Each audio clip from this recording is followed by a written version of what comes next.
the Obama-era regulation might come to an end. Time: a woman is pictured holding a Save the Net protest sign during a demonstration against the proposed repeal of net neutrality outside the Federal Communications Commission headquarters in Washington, D.C. Photo: Alex Edelman, AFP/Getty Images. The Federal Communication Commission overturned a 2-year-old set of rules passed during the Obama administration to protect consumers against bad behavior from their Internet service providers, overriding protests from consumer groups and Internet companies. The FCC's action is seen as a victory for big telecom and cable companies such as AT&T, Charter, Comcast, and Verizon.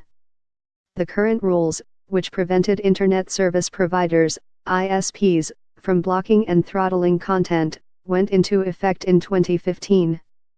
The new regulations, passed by the Republican-controlled Commission's 3-2 vote, instead require ISPs to disclose any blocking or prioritization of their own content or from their partners. They officially take effect after publication in the Federal Register.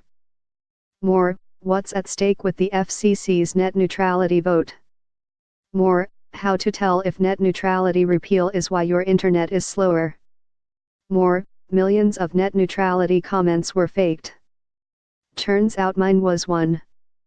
But opponents do not plan to go quietly and are already planning strategies to combat the regulations in Congress and the courts. Some in Congress say they will introduce Congressional Review Act legislation to overturn the measure. And just as previous attempts to pass Internet regulations landed in court, so likely will these new rules. The 2015 measure, passed by an agency then controlled by Democrats and led by Chairman Tom Wheeler, withstood a court challenge from U.S. Telecom, a trade association that counts among its members AT&T and Verizon, and San Antonio internet provider Alamo Broadband. Decrying those so-called net neutrality regulations as heavy-handed micromanagement and utility-style regulations, FCC Chairman Ajit Pai said the replacement provisions do a better job for consumers and businesses alike. The FCC's action is not going to end the Internet as we know it. It is not going to kill democracy, and it's not going to stifle free expression online, Pai said.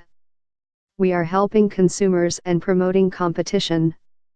Appointed as FCC chairman by President Trump in January, Pai voted against the rules when they were passed in February 2015. He was a commissioner then, and has supported light-touch regulations that instead require ISPs to disclose any blocking or prioritization of their own content or from their partners. Follow USA Today Tech on Facebook. Under the new rules, called the Restoring Internet Freedom Order, ISPs also must disclose any cases in which they prioritize some content, whether it's their own or that of a paying partner, over other content. The new order also eliminates an Internet Conduct Standard meant to prevent ISPs from unreasonable interference with consumers' access to destinations on the net. A link has been posted to your Facebook feed.